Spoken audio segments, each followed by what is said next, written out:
Hello, it's AliMECH. In today's video I will show you some tips for daily cleaning your car from coronavirus. The first item I'm gonna use is CLOROX disinfecting wipers. It kills 99.9% of virus and bacteria. Definitely stay away from using bleach hydrogen peroxide in your car. They will easily damage the interior.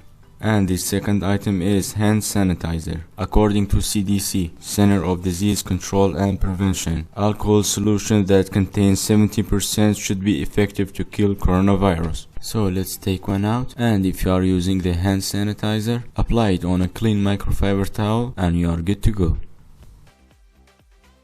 The first thing you should start with is the keys. Most people forget about it. And then the handle, not only the outside, the inside as well. The way we grab it to open the door. Let's get inside. Cleaning the door handle, all the window bottom and armrest. Gear shifter, dashboard bottom and knobs.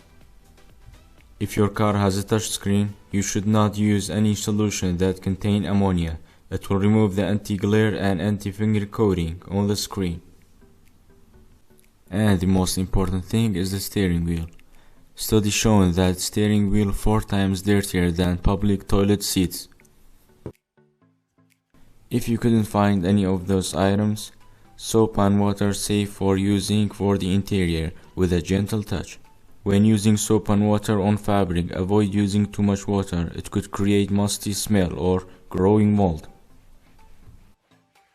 If you're wondering how soap kills coronavirus, soap has 2 sides of molecules. One is attracted to fat and the other to water. And the coronavirus coated with a layer of protein and fat. When it interacts with the virus, that layer of fat pulled out by the soap. But it needs time to happen. 20 seconds. Thanks for watching. I hope everyone having a safe day. Bye for now.